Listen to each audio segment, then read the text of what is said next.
Okay, so let's turn within, acknowledging this inimitable power and presence and life that is everywhere present, surrounding us, enfolding us, breathing our breath, beating our heart, orchestrating, leading, guiding, directing every aspect of this entire universe, my life, and the life of everyone in our sacred circle. How good it is to remember our true essential nature is divine. How good it is to remember who and whose we are, and that we are ever and always inextricably joined together in and as this one presence.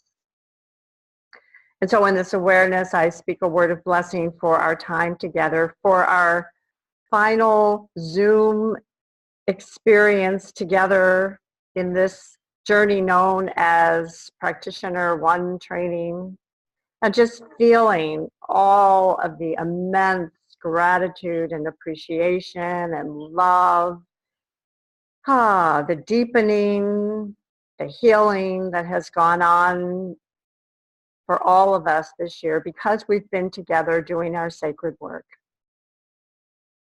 Just feeling the blessings that have been upon us this whole year as we've journeyed together, and feeling the blessings upon us this evening as we come into completion and conclusion, as we come into that place of knowing that our work is just about done together, at least for this part of the journey.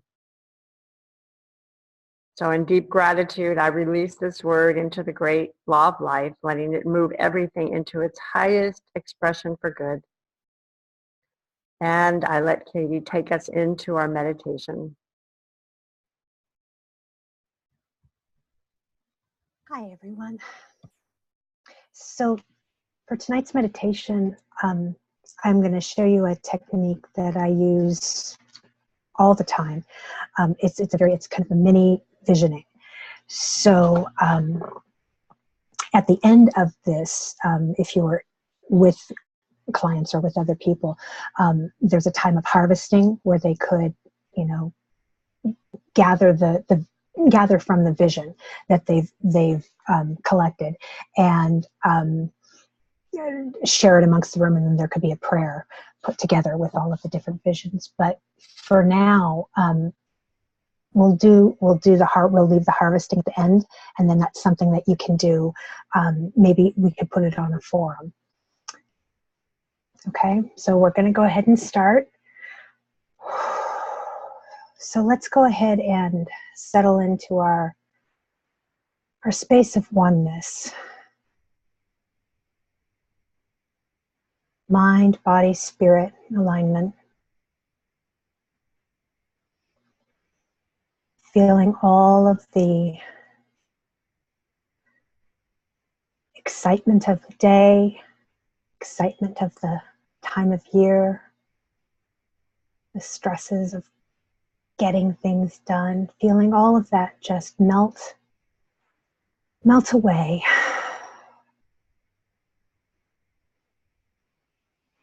As we pay attention to our bodies, in our chairs, relaxing deeper and deeper. We now take the opportunity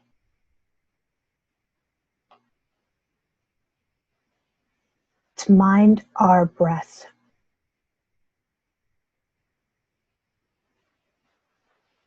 We breathe in, we breathe out, remembering there is nothing except for this moment of breath. We breathe together as one.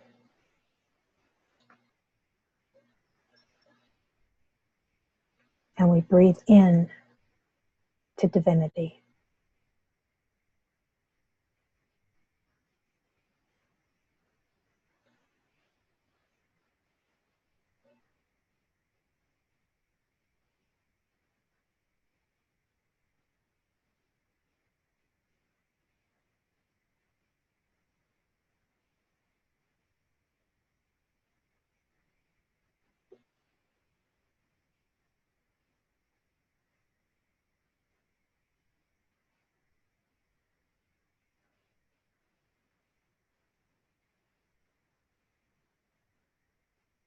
And in this place of silence, in the one breath, we take a moment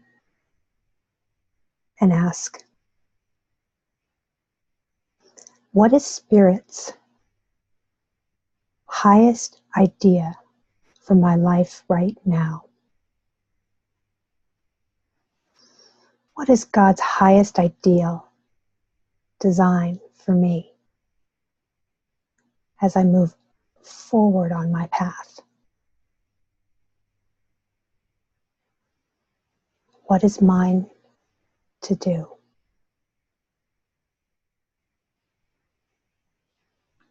We'll spend some time in the silence, noticing what comes up for you.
As this high idea fills my entire inner being, take a moment for your spiritual mind to connect with your human mind and commit these visions, these feelings, these spiritual qualities to memory. For these are your touchstones, and they're always available, as with everything in spirit, always available for you to come back to at another time. So I'll leave you for another few minutes to convert those images.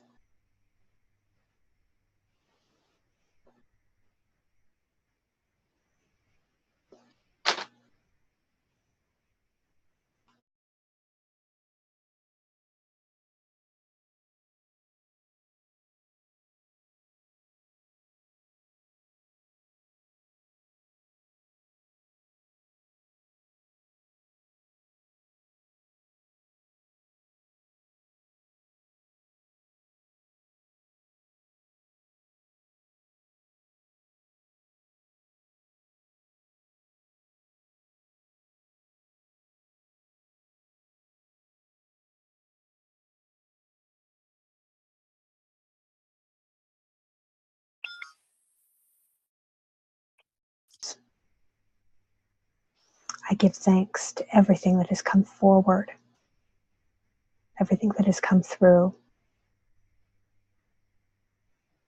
knowing that these are the touchstones that you can recall at any time that you need them.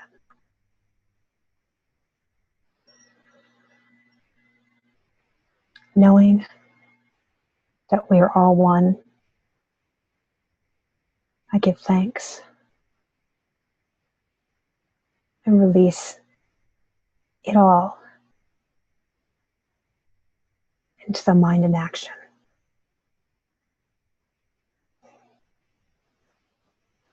When you feel comfortable, settle back into your seat and open your eyes.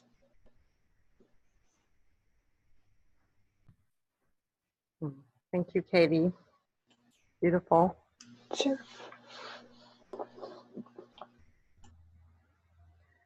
So, Simon, I see you. Howdy. How y'all doing? It was lovely, Katie.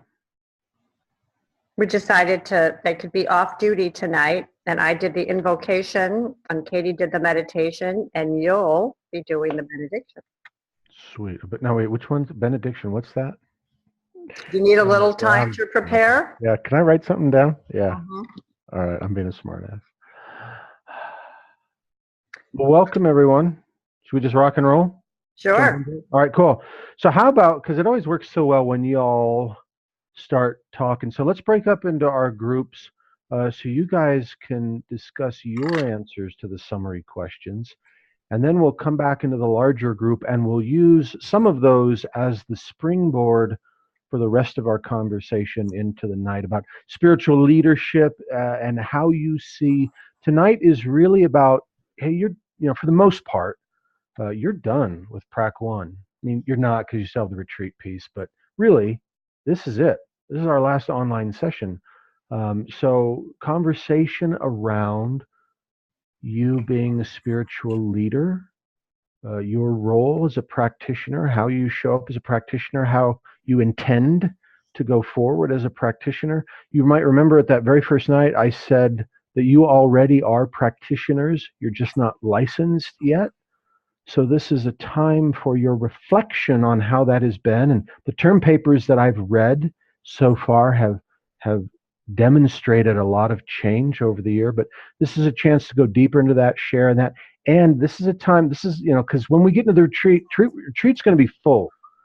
So this is really, if there are lingering questions or even questions that perhaps lie outside of the Practitioner 1 curriculum, although does anything lie outside of the Practitioner 1 curriculum since it's supposed to cover every aspect of your life? Now is the time. Tonight is the time to ask and delve. So we'll break you into groups. And you might have to. You'll have to do that, Linda.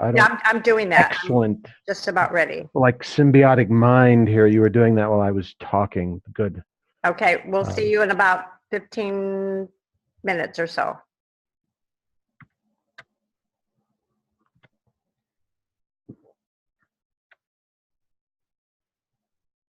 I want to open it up to see what came up for what needs to be discussed.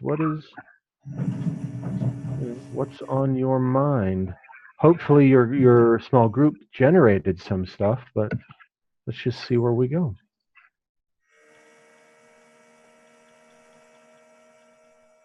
Hello, anyone? You're way beyond the shy phase now, so Teresa. Okay, well, we went over everything, of course, all the questions immediately and answered them all correctly. But anyway, no, we talked about our term papers, and we were all really kind of surprised that that they were enjoyable, actually. They were like, even though, especially me, I was like, oh, I can't do it. It's like, wait a minute. Yes, I can. And we just talked about, hey, once we started just getting into it, it flowed, and it flowed like our year has flowed. And it was just a really nice thing, because at least, well, we all three of us talked about the different headspace that we're in now compared to what we were a year ago or 8 months, however long we've been together. And it's palpable. We can see it. We feel it. We are different people now, or I'm sorry, we're more of ourselves now. And man, God, I just want to sit up straighter and just like, yes, it's a good thing. But we all felt it, and it was really nice. Very cool. Very cool. So how was that for other people, the reflection over the last year? Year itself? No, not just a thumbs up. I want more than that. How was it? Oh, it was good. Okay, thanks. Everyone go home tonight. Come on, people. How was it? How was that reflection process for you? Were you surprised when you looked back and did you go, oh my God, wow, I really have changed? Or was there anything you're like, well, I wish I could have done a little better, or yet? Carol. Well, I have to say the reflection didn't send me backward. It sent me to present, and it set me to thinking about next steps. I wasn't really, I suppose I should have gone back. I did experience certain things. There were certain sort of milestones in the process that I experienced. But when I wrote it, it was in that moment of here's where I am right now. Here's what it feels like right now, good, bad, or indifferent. Just is what it is. I think if I was to compare, which I don't really like to, but if I was to compare, I would say a bit more trust and a bit more openness became apparent to me, which made it, I wouldn't say comfortable to express what was there, but go with it. Cool. So that's what I experienced.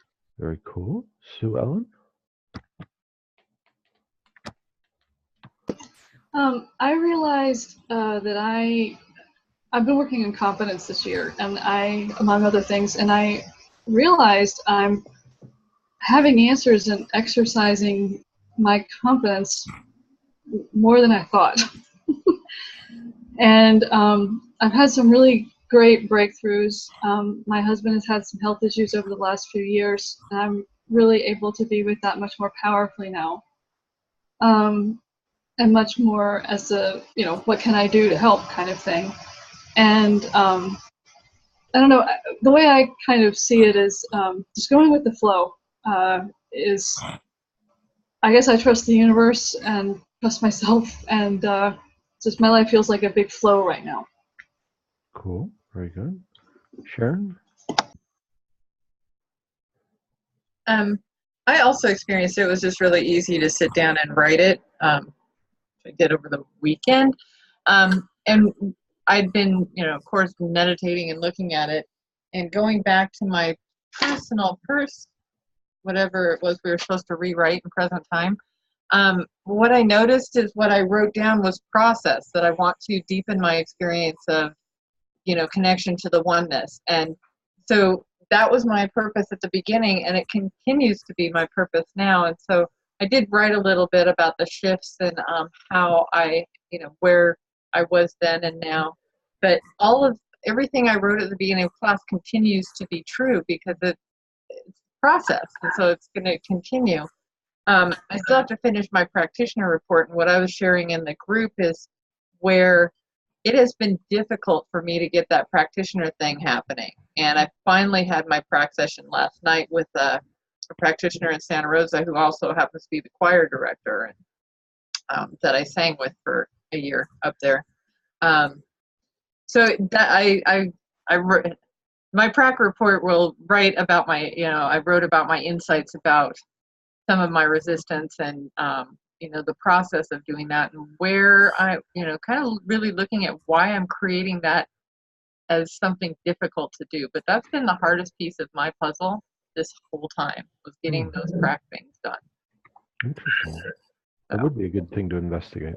Yes. Well, I wrote about it.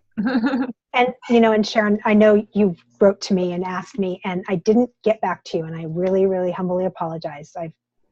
You were not the only one that I didn't get back to, but that that issue itself is one that we're kind of trying to work on through PracWise, is trying to have some practitioners that people can call that are used to doing kind of online kind of things. So you're being heard on a lot of levels, even though you didn't hear directly back from me. I apologize. So, and I just found that amusing that I hadn't heard back from you as just part of my process of like, there's a lot of energy sitting in this space for me.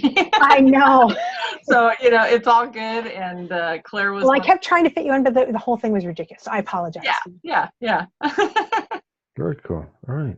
Linda, and then Alexandra. Alexandra, can you put your little digital hand up so it's like a bookmark? Well, for me, the term paper was actually one of joy, because I got to actually put in words the experience of the growth. And I think the biggest one for me, well, one of them was that I started with treating, right, and expecting it to happen sometime. And now I treat and expect it to happen like that. And of course, when I thought it would take time, it did. And now when I think it's going to happen immediately, it does. It just kind of, I don't know, it just kind of, I guess my expectations have changed. And I think I have learned to, trust has always been one of my big issues I've been working through in my life. And I've learned now that I'm beginning to trust myself more and my intuition more. So therefore I trust other people more, you know, because it's always the inside and then out. And those have just been like really big shifts for me. And then I came across the roadblock here a couple of weeks ago where, you know, I was almost ready just to throw in the towel and say, I'm done. Because it was just this, I don't know, I was just so confused. I couldn't focus. My mind was cluttered, and the clutter was spreading throughout my house. And I really have a hard time with clutter. And so I was thinking, what on earth is going on, right? And so I went and talked to my mentor to get some clarity. And what I was struggling with was the letting go of my old and embracing the new. It was kind of that, you know, I felt like I was losing myself. And I think that's where the clutter was coming from. It was actually learning to embrace, I guess, the my spiritual part, and having to, you know, some parts work together and others you have to let go. And so it was just learning how to accept that and kind of go with it. And as soon as I did that, when my mentor, her question to me was, who am I? And I was so stumped. It was like, well, I know what I'm supposed to say, but I know that's not what she's asking. So I had to come home and think about that. And so that to me was kind of a real huge shift for me. And I'm just really looking forward now to year 2. Cool. Very cool. Alexandra. So 2 things. First of all, I found it really interesting in my small group tonight. Granted, because I'm in Reno and we have a good sized center, that there's any number of practitioners that you can go to, and to, you know, the struggles that people have in a small center or in an area where there isn't a center, or having to Google them and the different amounts that they charge and what would make you choose one versus what would make you choose not to talk to a particular practitioner about certain things. So I realized really, first of all, what a blessing it is to be in the community where you have that, because I never would have thought that can be a challenge, but clearly it is a challenge for you know, other people. So it makes me think that we're that much more special for becoming practitioners and making ourselves available. Yay! That's true. Very cool. The other thing that I wanted to talk about, my growth this year, I really haven't veered off the track. And, by wanting to go forward to ministerial school, I'm looking at things even more deeply. But I asked for change in my life, and I am getting the change I wanted. And it's just terrifying, And sometimes I think, I can just undo this, but I don't want to. But, it's just when we do want to seek a major change in our lives, which I think it's time, 35 years in the career and that. But it is a major change. And we get it, and it's exciting, but it's also frightening. It makes you question and re-question yourself. And it really is an exercise of faith, remind yourself, not only did I choose this, but I chose this because I wanted it. And so with change comes growth. And that's the part that's never as comfortable, because what is growth? Growth is like, oh, yeah, oh, I shouldn't, yeah, all of that stuff. So it's not always comfortable in our lives when we grow out of our comfort zones. And that's all I have to say. Very cool. Very cool. Yeah, there is a dedication to maintain. It's not like you graduate and then, okay, you're done. No, every day is, and we'll talk more about that through this session about, spiritual leadership. How do you show up as a practitioner? And, classes and all that stuff is one thing, but how do you show up in life as you become a licensed practitioner? Deborah.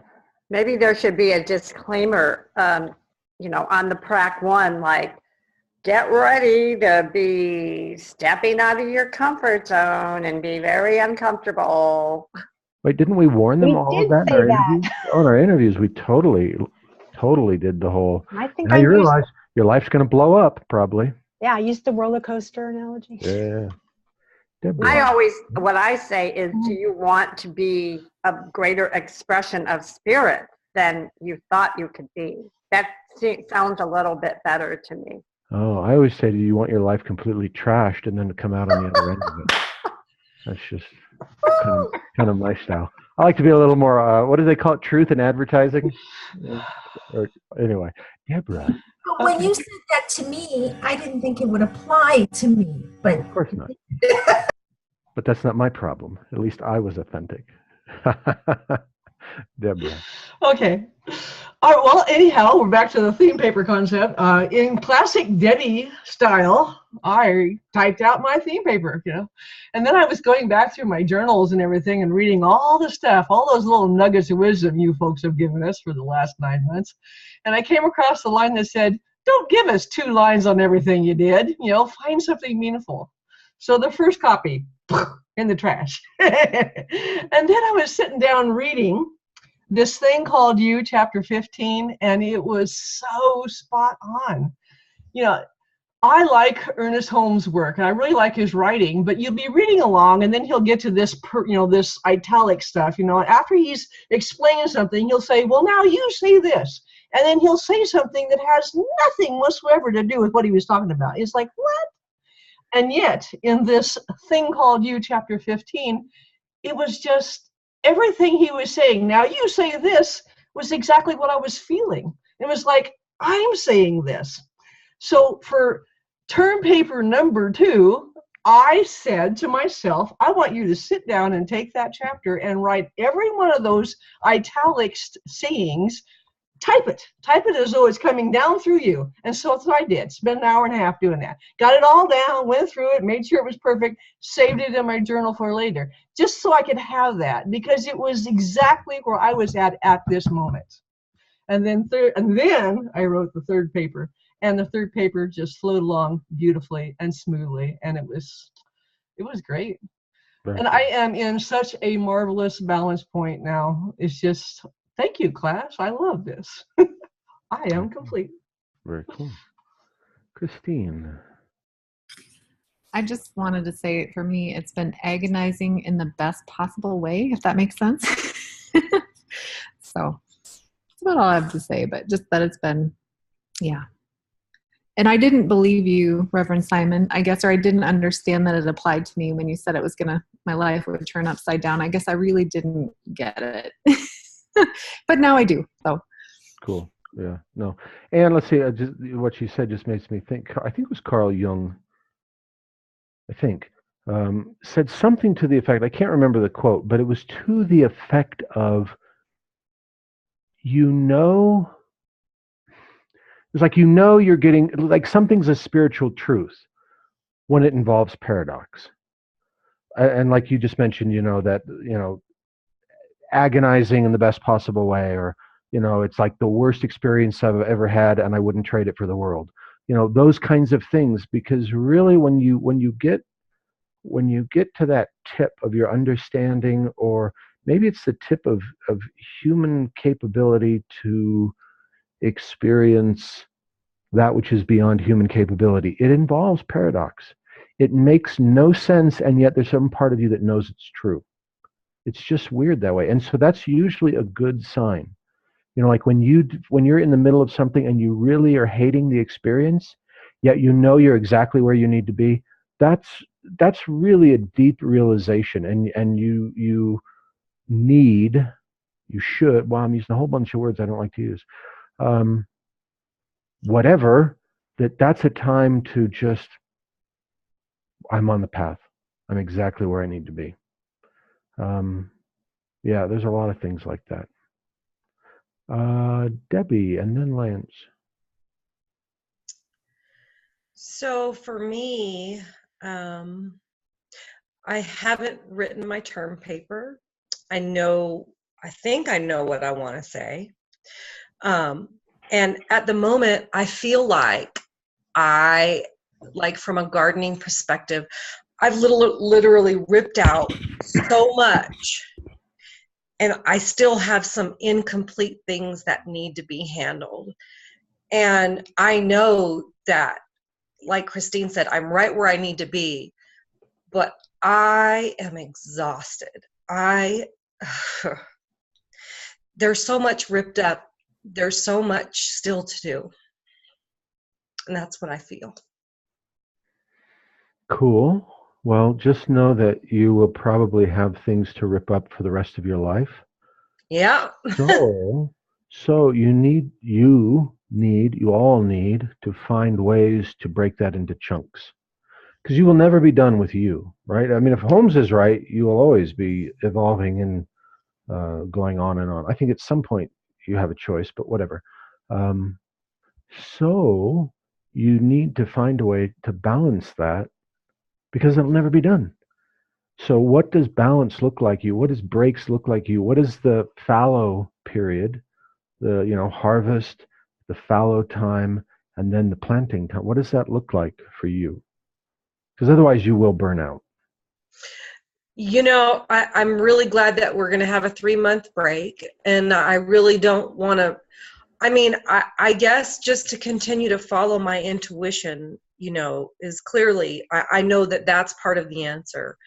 And I know that, this class was designed to do exactly that.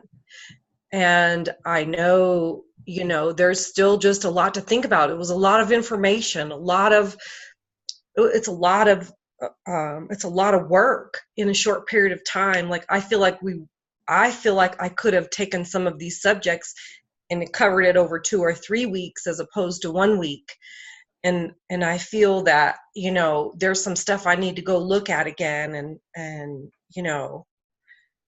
go over it again, because it was really quick. But what it looks like is just to continue to follow my intuition, at more and more. And so that's my intention. Cool. And also, I would say, Debbie, to trust the process in what it is, where your attention is, like if there's a topic or a subject that you feel like there was so much more for you there that you didn't have time, that you follow that thread. And for everyone, it could be different topics. Mm-hmm. Yeah. I know that a couple of you mentioned that when we were doing the world religions, it's like, what? 1 week? Mm-hmm. and that was an area that there was a great desire. I mean, there's whole courses, taught on that subject. So just to follow your own guidance, as you say, and your intuition. And this is like Simon said, this is a lifelong study, and a study of our own life in relationship to all these ideas. And it is good, though, to take some space in between and get back to fun and get back to lightheartedness. And that's why our spiritual practices need to be in place, so we can always sort of lean into them, and also that they're a part of the fabric of our everyday life, whether we're focused on it or not. They're operating in us. Yeah. And I kind of like to say, your life is like a river, and there will be times where it's just rocky and turbulent and crazy, and times where you get to float. But your spiritual practice is your raft, or is a big part of your raft. So when that's really solid, it will take you through all of the times. It will take you through the whole journey. There's something else I wanted to say. Darn it. I don't know. Oh, well, I guess it wasn't that important, but it feels like it was. Lance. You must be a Garth Brooks fan, Simon. I have no idea. I'm sure everyone else, well, a few, what I'm talking about. He's got a song about life is like a river and floating on the raft. It's a good song. Anyway, when I finished writing my term paper, I looked at it and I thought, this is 29 classes, right? And I've got an hour overlap every single class where I've got my work shift that is there, right? And on paper, I should not have been able to complete this course. Like it's impossible. So just the fact that it's done and I got to this point, I just see as a total demonstration of being, having faith and conviction that I'm just going to do it. It was the intention panned out, and I look at that not so much in amazement, but just as it's more of a just noting it, like just wow, like that actually happened. So that's all I want to say. Very cool. Congratulations to all of you. And I know what it was now. None of you really have to, when you're in that place of, oh God, it feels like there's so many things I still need to do. And boy, the world's religion for me, and finances was a big thing for me, and this was a big thing for me. Excellent. But don't worry. Life will always bring to you whatever it is you most need to work on. Whatever aspect in your day-to-day life that you struggle with most is what you need to work on. Is it a health issue? Is it a relationship issue? Right in front of you is your work. You don't have to worry about figuring it out. What am I supposed to do next? Life will show you. It always does. Sometimes we kind of resist it and go, no, I don't want to work. Boy, that's such a distraction. That's such a nuisance. I want to work on this. No, maybe you should work on what's right in front of you. It may not be glamorous. I want to go on this retreat around the world to develop in the spiritual paths of the world's great faith. Okay, and my relationship is blowing up right now.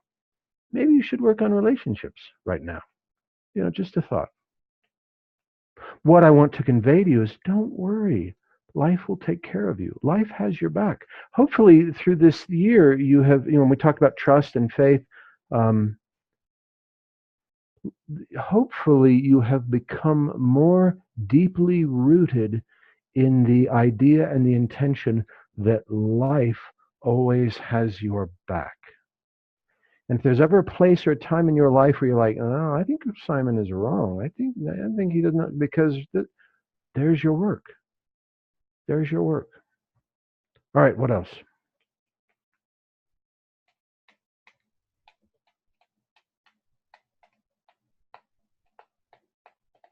Be nice to hear everybody's voice in the room in our last class, if you could muster up a few words.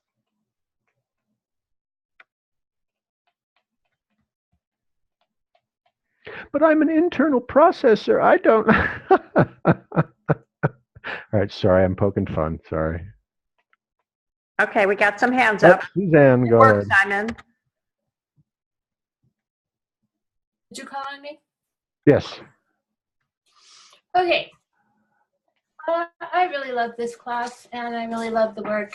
And hey, I did it all except for the reading for tonight, I have to admit. I did not read Ernest Holmes' general summary, but I've read it before. One thing I really like is that, you know, when things came about before, things that I didn't feel like I had any control over, and, I would say things like, well, there's nothing I can do about it. But now I feel like there is something I can do about it. I can take it into treatment, and I can treat myself, and, well, it works. Yeah. Maybe the situation doesn't change, but I do. Yeah, right there. That's a huge awareness. Mm-hmm. That's huge, really. Cool. Thank you. Marcia.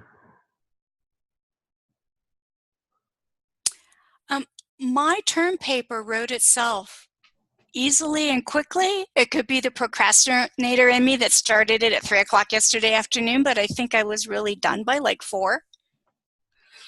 Because I had been thinking a lot of where I had changed, and so the underlined paragraphs were really easy to come up with. I actually had an aha moment while I was writing my term paper, and I've just gone back and highlighted it in yellow. But the one thing that I've noticed the past couple weeks, as well as when we had to write our second treatment for homework, I am really struggling with putting words down for a recognition step. And I think I'm at a place of just feeling what God is, who God is, and it's overwhelmingly joyful, and I can't put words down. I really, really fight with that step. Interesting. So, and because it's come up so much in maybe the past 5 weeks, I thought I would mention it in this forum. And in the end, I also in my term paper, I wrote about where I'm still kind of stuck, and where that work needs to go. But when I wrote my new life purpose statement after I read my old one, I was just filled with so much bliss. It just felt like you are so on track with where you're supposed to be. Cool. So that's my share. Thank you. Cool. Thank you. Judy. Whoops, you're muted. Can you hear me now? Yep. Okay. After hearing Deborah share her story about writing 3 term papers, I'm thinking, I must have sent mine in too early. When we talked earlier, I was, we read and we take the assignment as I guess we want to read it. And so in our small group, I kind of realized that I'm not sure that I really did talk a whole bunch about me. I talked about some of the readings that have had the impact on me has just been amazing. And so, I mean, that's, it's all a journey. And I guess I've always been one to try and take the focus off of me. I don't know why. But it's my God self that is showing up. I am a different person, and I have a lot of love in my heart. Also, I have a new granddaughter. Hannah Julia was born last Thursday night at 5:10. So she joins 5 grandsons. Wow. So we're thrilled. Is that Molly's daughter? That is Molly. Yeah. Molly, who graduated from our online program last year. Yes. Yeah, very cool. Yeah. So anyway, having fun, had a wonderful week, put off writing my term paper just because I knew I had it to do, but I just had other things that were more important at the time. But loving getting my things all buttoned up and really looking forward to seeing all of you in person. Very cool. Tina. I wanted to acknowledge what Debbie said. I am absolutely exhausted, so I'm not even sure if I'll make sense right now. This has been quite the process. But I also want to reiterate what Marcia said. Emotionally, it's been so rewarding, and at times it's been so difficult processing those emotions to even explain, to give words to it. It's like ineffable. Like there's no words to explain it. And that makes it really tricky sometimes when you're trying to, and you're feeling these ineffable feelings. And so then sometimes I get stuck on things and I can't move on. And so it takes quite a while to process it. But that being said, I was looking over like so many different topics. Like we've been doing one a week, and it's been so fast and furious. And every time I thought, oh, this is like the ultimate topic for me, and now I'll be fine.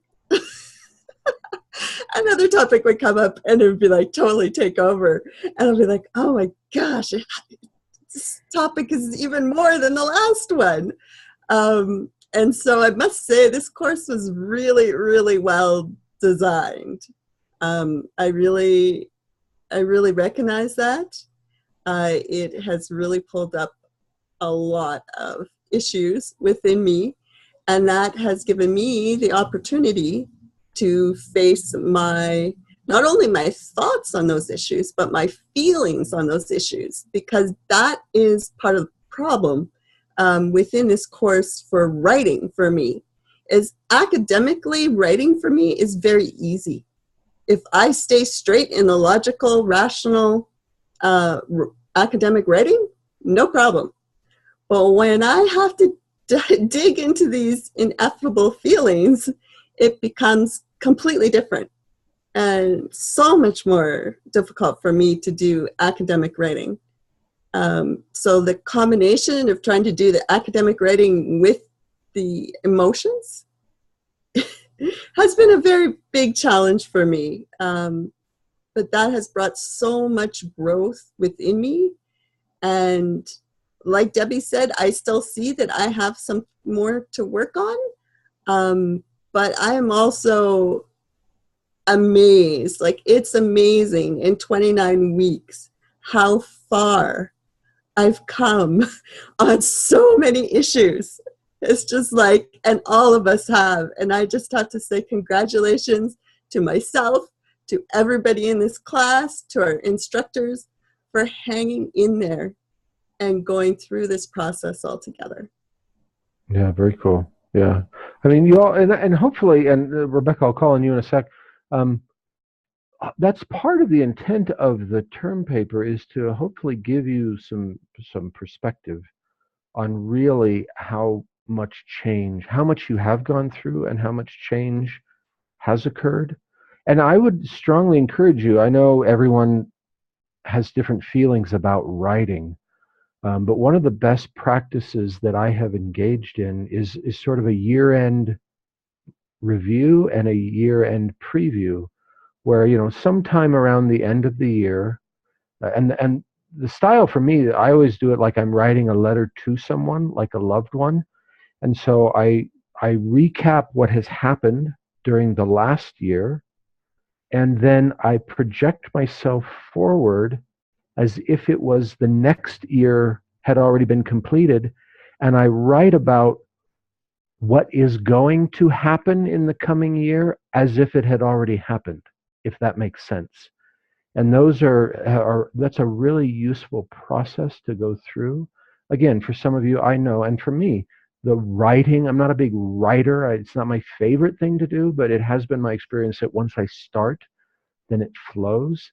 Plus, it can be fairly creative when you're doing that forward-looking letter. But I really recommend that you all have some process of stepping back, taking some chunk of time, it doesn't have to be a year, and then writing about, documenting, processing what happened, putting it into perspective. And I suggest doing the same thing going forward. So for instance, after the retreat, because the retreat, focus on the retreat, but you could write about the summer you want to have in between Prac 1 and Prac 2. You could write about how Prac 2 is going to unfold for you. And then, those, at the end of the summer, before you start Prac 2, you could write about how the summer did go for you and how Prac 2, there should be a review process in that as well. So, but I would just encourage you to take time to step back from your life and reflect on it in some way. We're about at break time. Linda, do you have anything you want, or anyone have anything they want to say? Oh, I'm sorry, Rebecca. Yes, I have to call Rebecca. Rebecca, sorry. I can wait till after the break. No. I just got off on a roll. That's right. I really just wanted to share that I have enjoyed the diversity of perspectives, and really it's what I needed. We all get exactly what we need.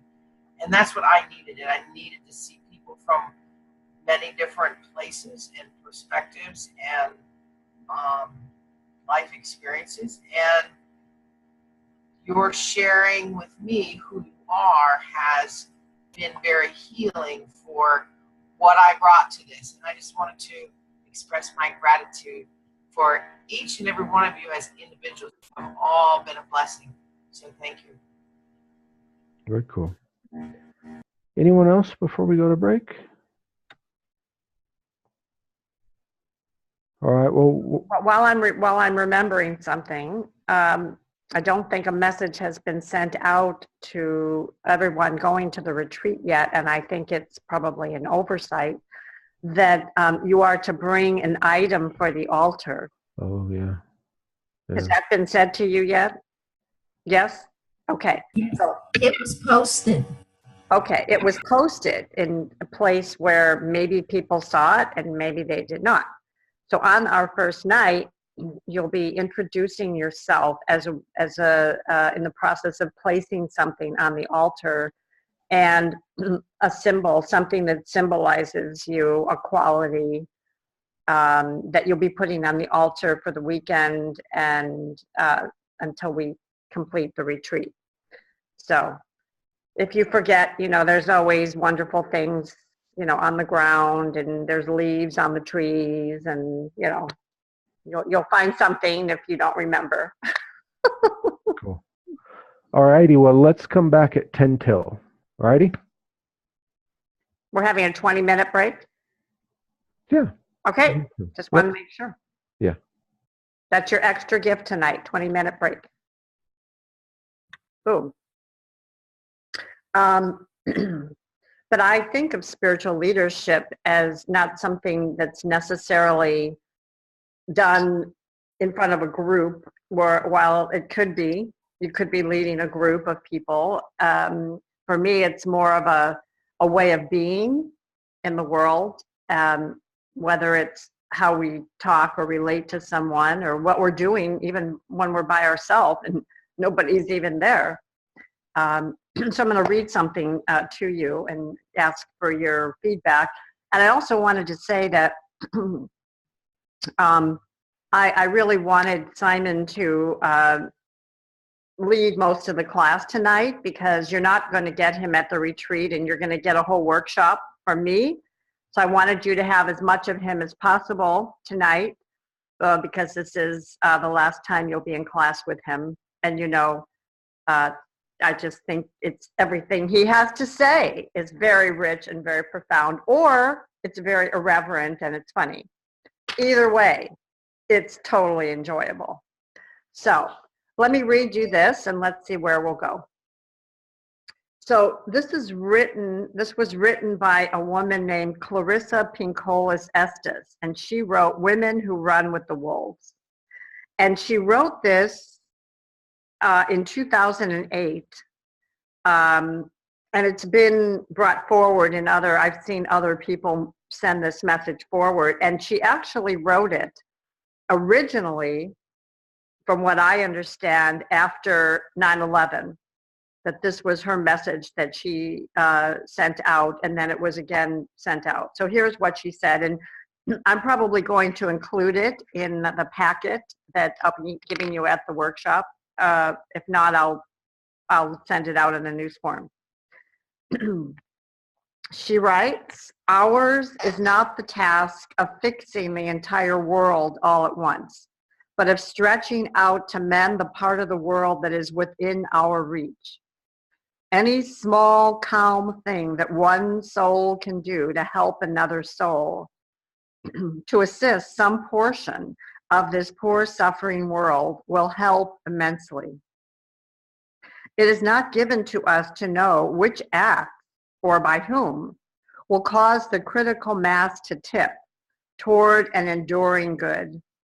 What is needed for dramatic change is an accumulation of acts, adding more, continuing. We know that it does not take everyone on earth to bring justice and peace, but only a small determined group who will not give up during the first, second, or 100th gale.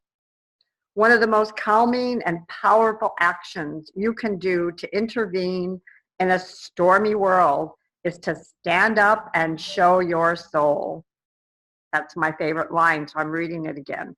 One of the most calming and powerful actions you can do to intervene in a stormy world is to stand up and show your soul.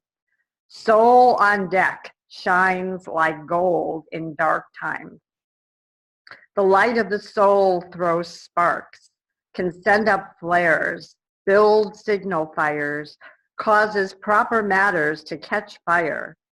To display the lantern of soul in shadowy times like these, to be fierce and to show mercy toward others. Both are acts of immense bravery and greatest necessity. Struggling souls catch light from other souls who are fully lit and willing to show it. If you would help to calm the tumult, this is one of the strongest things you can do. There will always be times when you feel discouraged. I too have felt despair many times in my life, but I do not keep a chair for it. I will not entertain it. It is not allowed to eat from my plate. In that spirit, I hope you will write this on your wall. When a great ship is in the harbor and moored, it is safe. There can be no doubt. But that is not what great ships are built for.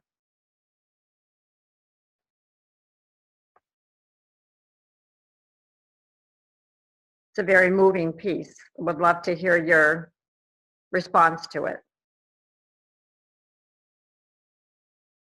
Leanne, was that like a little hand raise that I saw? Was that, no, not, okay.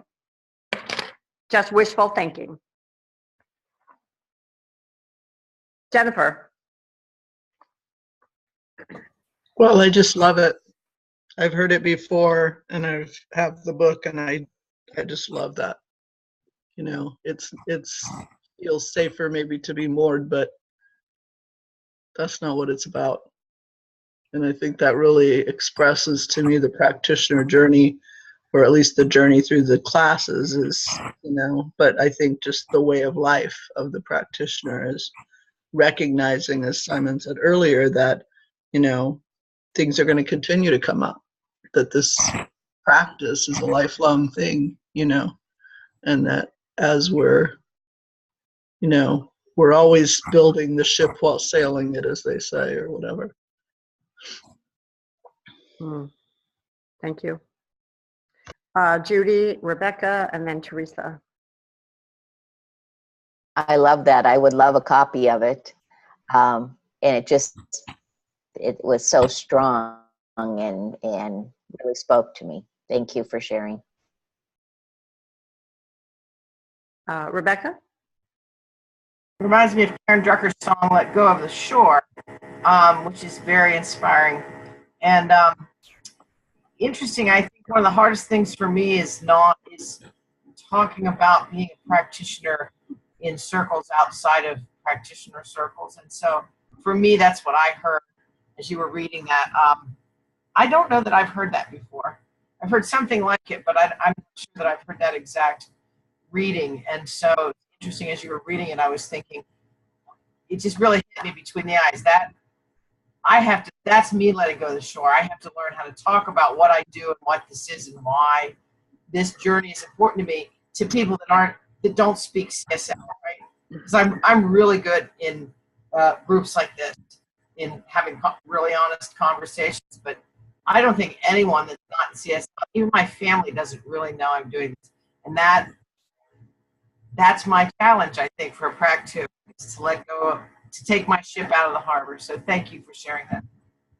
Well, and that's usually one of the topics I speak to at the retreat, because I've spent over 30 years trying to figure that out, how to explain, share what it is, what I do and who I am.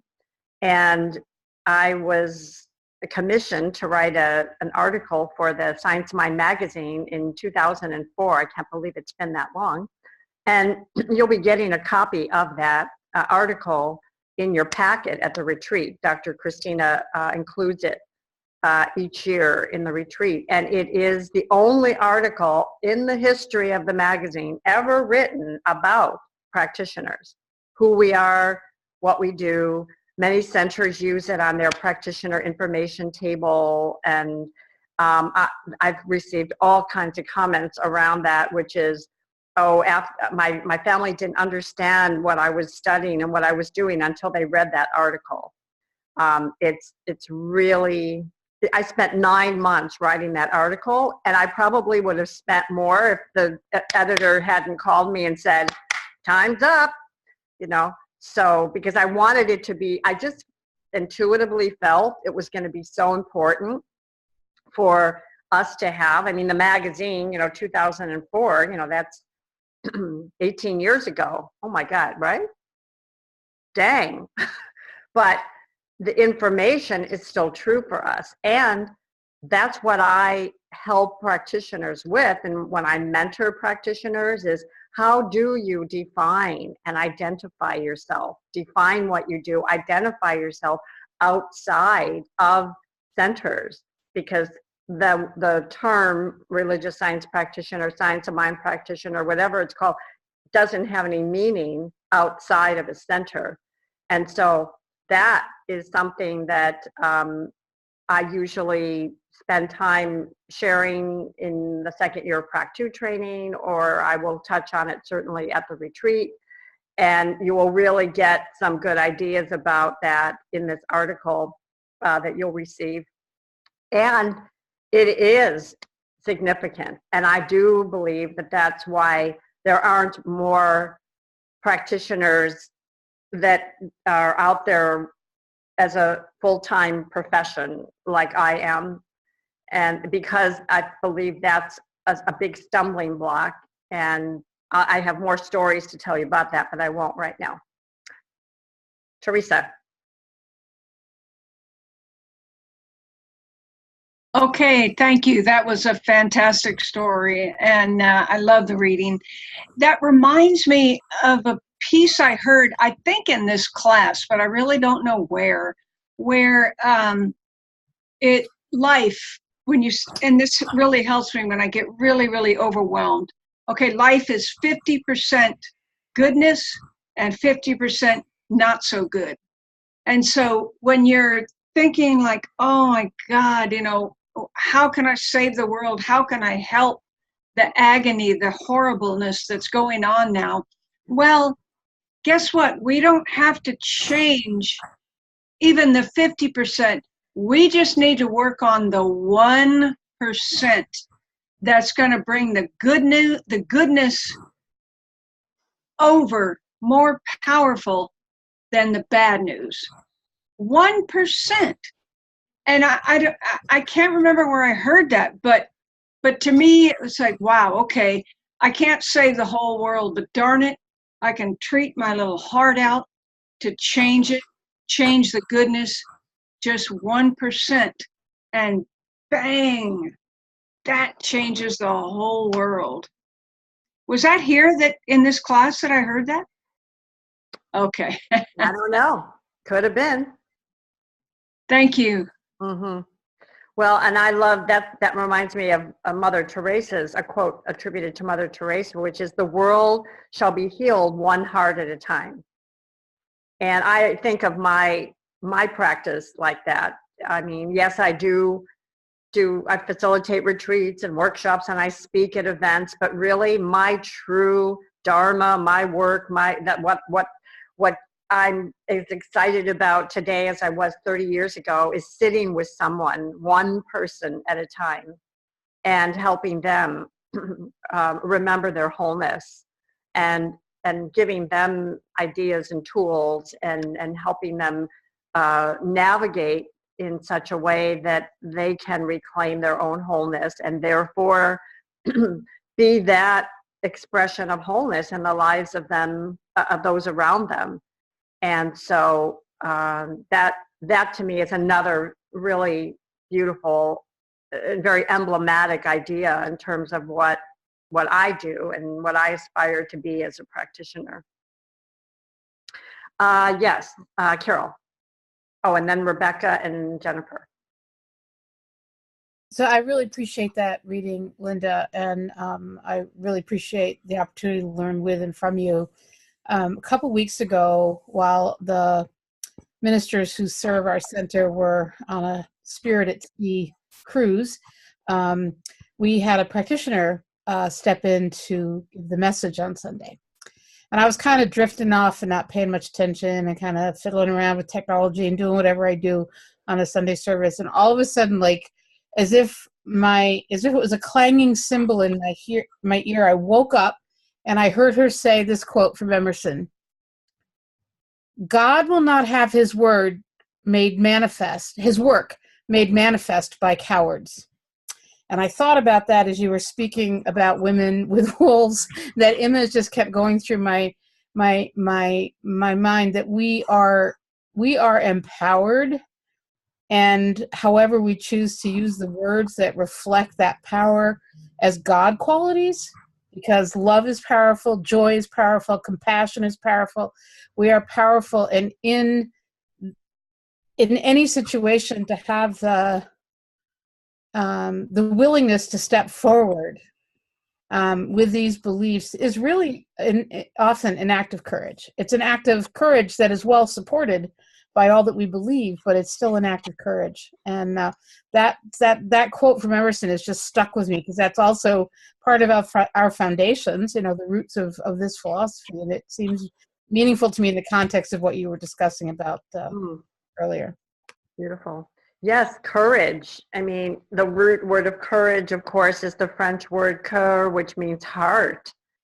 It takes heartfulness to stand out, stand up, speak out, step off the conveyor belt, of conformity and all those things. And it does take courage to speak truth, stand for truth, especially when there's differing perceptions and opinions around you. So I agree. It's this path, being on this path is a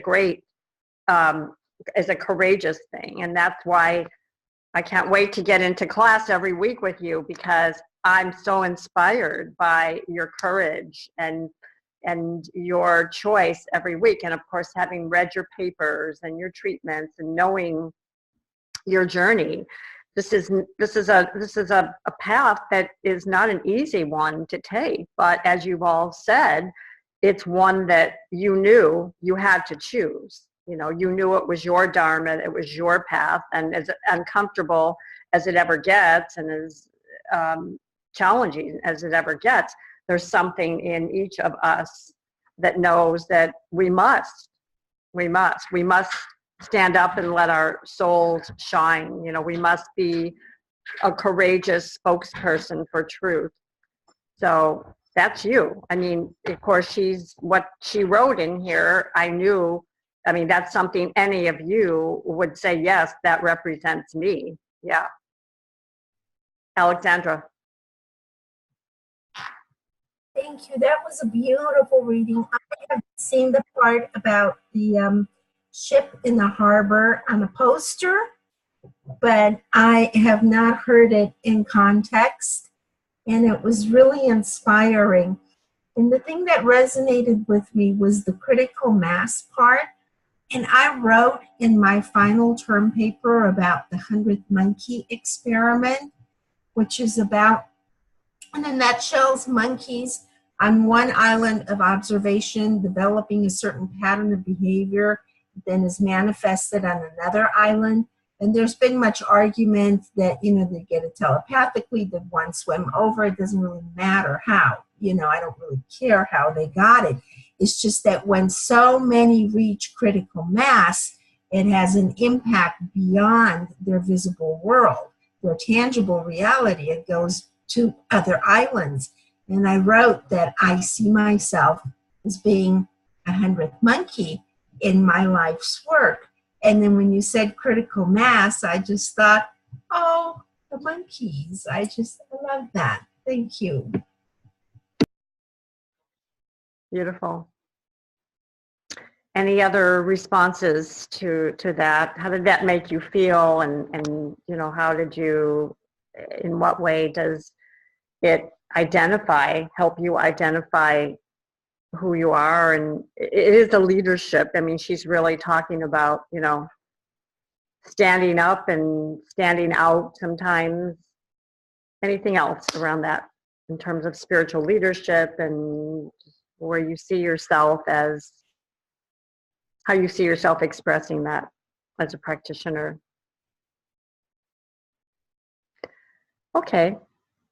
So we have 50 minutes left of a whole year course of being together, and I want to open it up to anything you want to talk about from your experience, anything you want to share with your classmates, anything. I want to open this up, and Simon, for you too, anyone who this is your time to share open-endedly with your class. We'll end with a treatment. Maybe we'll do oh yes, I know what we haven't done in a long time. We haven't done a chain treatment where each person does part of the realization step. And Marcia, maybe you want to do the recognition step for us. I don't know. I don't know if you want to be that uncomfortable, but think about it when we get there. Okay. Yes, she does. Okay.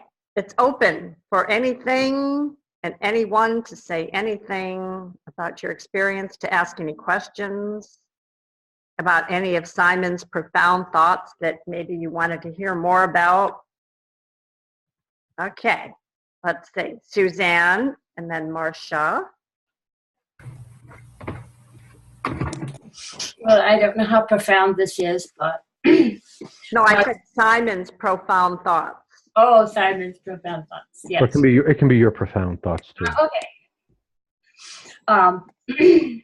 One year I moved to New Jersey and lived on an organic farm. And there was a group of women there who called themselves the Wolfies. And what they did was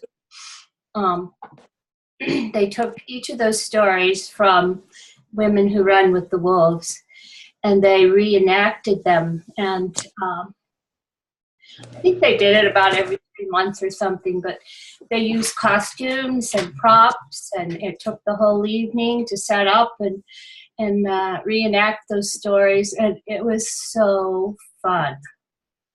So that's my contribution about that.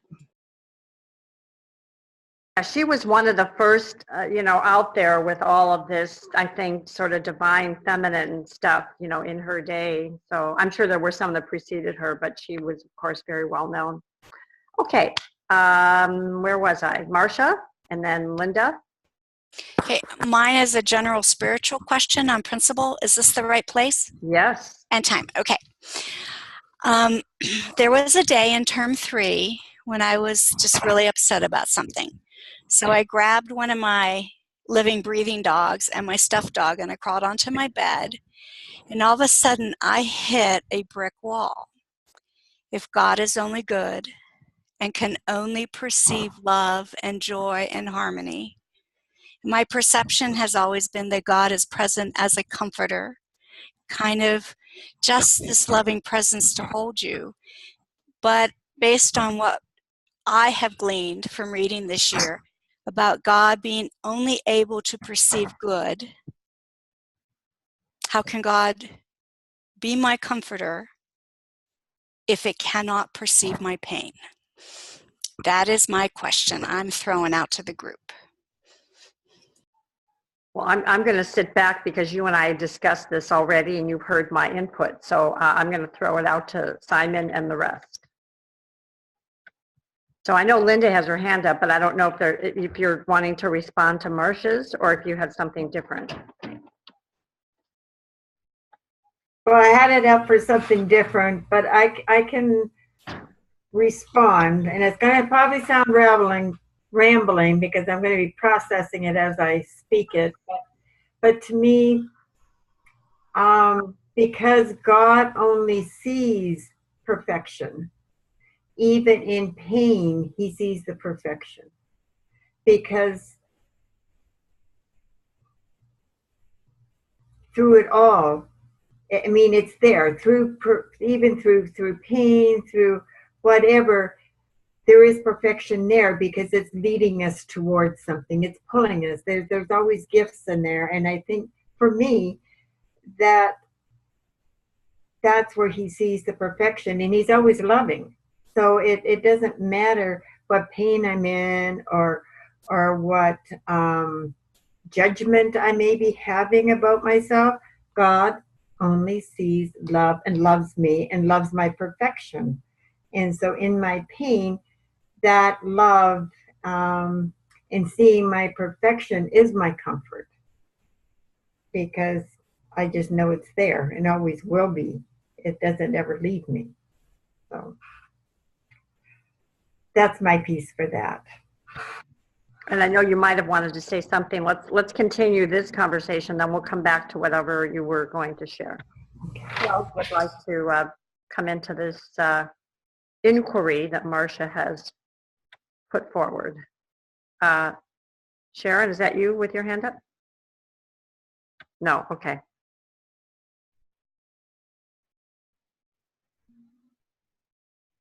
Okay, I'll go. Go ahead, Simon. We're waiting for you. No, don't wait for me. No, don't give me that much credit. So if God is like a fire, and your pain is like being separate from God, like a bone-chilling coldness, and you go before the divine, you go before that fire, fire doesn't know anything at all about your coldness. The fire is simply the fire. But you are comforted because you are being brought back into alignment with your warmth. So God doesn't need to know your pain. You need to know God's joy. Make sense? Did you see the big little light bulb go off over top of my head? I did. That was Yes, cool. thank you. Well, thank you.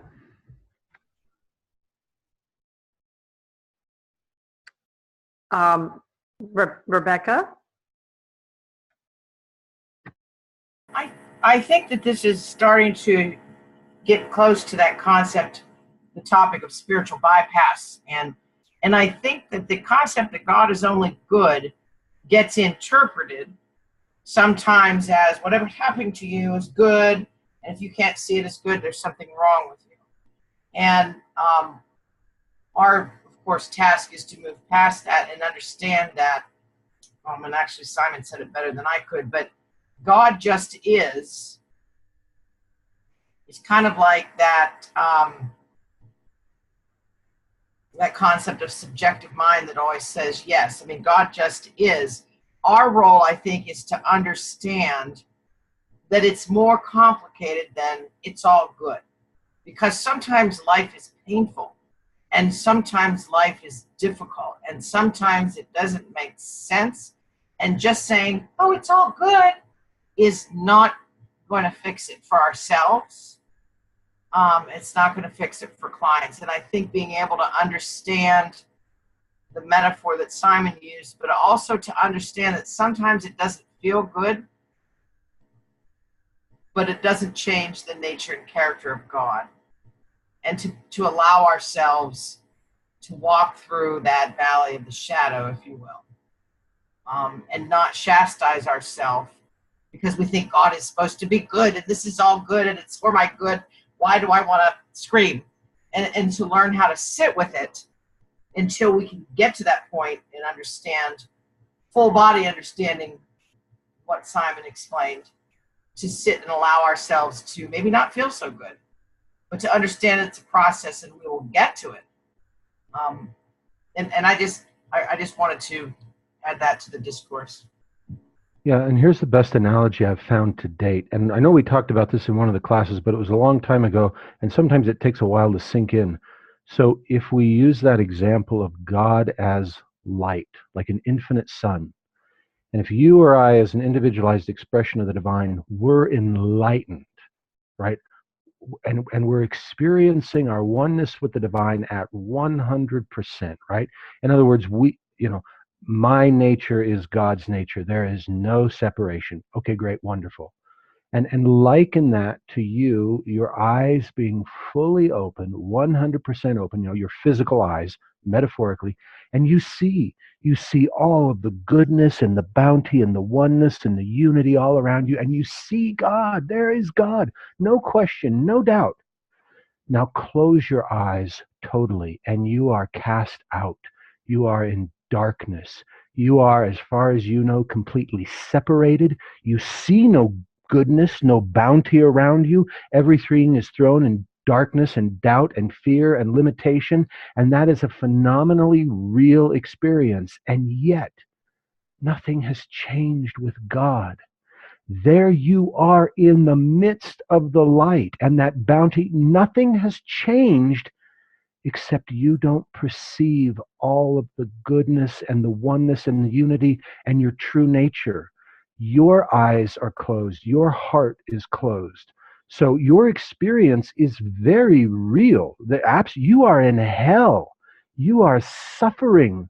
The experience of hell is the experience of complete separation from the divine, from our true nature. And when we're really connected with God, there is no God and I anymore. That's why, quite frankly, I disagree with Holmes.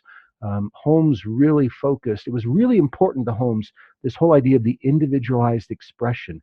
And that's true, but ultimately, if all there is God, then ultimately this concept of individualized expression gets left behind at some point. But who cares? That point isn't right in front of us right now. And that's not what Holmes taught. That is not what Ernest Holmes taught. So I have to qualify that. But so that's what we talked about earlier, Rebecca, paradox. So you are right. When you are in that place, when you have any sort of separation, disconnection, in any way, whether you're at 0% or 25% or 50% or whatever, wherever you are on the path, that is real. It is your real experience. You are suffering. You are in hell. You're not happy. Your relationships suck. Your money comes and goes. What is my purpose in life? It is real. And yet it isn't real. It's not the truth. And you're absolutely right. Hey, life is good all the time. Well, yeah, but that's a concept. And in the moment, that concept doesn't help me because I'm in the midst of an experience. I'm not in the midst of a concept. But what it does help, I think, is knowing that that's the goal, that that there's nothing missing from me. That really the greatest part, this is what Hawkins said, and I so agree with that, and I'm sure others have said it too. The bulk of our spiritual work is letting go of everything that seemingly stands in the way between us and God, us and the realization of our true nature. So our spiritual growth is not about seeking something, finding something, or even per se becoming something. It's about pulling away the veils, how many veils are there that separate me, you know, one veil I can still see through, right? One veil doesn't do much, but when I have 1,001 veils, that's a wall. And that's a very different experience. Right, anyway. But so I agree with you, Becca. You're right on. Beautiful. Deborah. Simon gets waxing so beautifully philosophically that my little one-liner is going to be silly, but I loved it. This came from one of the practitioners at my center, a very delightful lady, and she says, "Don't tell God the size of my. I don't tell God the size of my troubles. I tell my troubles the size of my God." So it's just absolutely the other way around, you know, and it's both true. Sometimes those one-liners, you know, boom, right? Yeah. Alexandra, and then we'll go back to Linda to see what she wanted to bring forward. So I think, and this applies to the point I made about myself earlier, and so I'm really speaking this to myself, is when we learn and we grow, we go beyond our comfort barriers, and that isn't comfortable. And so the God that we have come to know is within our comfort zones where everything is warm and fuzzy and good and safe. And so when we move beyond that, we tend to feel that we're alone. Because we, like Simon said, we do forget to bring our awareness of the divine with us. And those are some of the issues I've been going through, and that they're lonely, scary places. And how did I get myself here? You know, and it's because we have moved beyond. But if we are, whether we are all one or whether we are individualized expressions, if the goal is experience and knowledge and seeking and finding, you know, that inherent in and of itself is going to be an up and down and often painful road, because, you know, we don't necessarily like moving to areas that seem uncomfortable to us, and, you know, and then they become comfortable, and then we know how to negotiate them, and that's how the circle expands. Thank you. All right, Linda. Well, first of all, I would like to address Rebecca, is that I was not insinuating at all a spiritual bypass. What I was trying to explain, that in my time of difficulty, and I had one this term, was always this kind of inner knowing that even though I was feeling judgment on myself and I was feeling like crap, I knew deep inside that God was still there. And that is what guided me to reach out to my mentor and seek help, because I couldn't see it myself, but I knew it was there. And so it's not a spiritual bypass, and it's not recognizing that other people are what they're experiencing and their pain, because we've all been there, so we can all relate to it. But it's also knowing that God is always there. Even though we do at times can feel separated from it during our pain, He is still there. There's still that spark, you know. And in reference to the quote, Linda, I always think of, when I read her stuff, is that it is stepping out of our comfort zone and doing what we can, one person at a time. And sometimes if it's stepping up in front of a group to help some person or to speak the truth, then that's what we do. I remember last year there was a homeless young gentleman in front of where I worked, and he was kind of, you know, being laughed at and poked at by some of the kids in the neighborhood. And I noticed this, I was walking into work, so I went over and talked to him, introduced myself, asked him his name, sat down, talked to him, you know, found out he was from Oregon and stuff like that.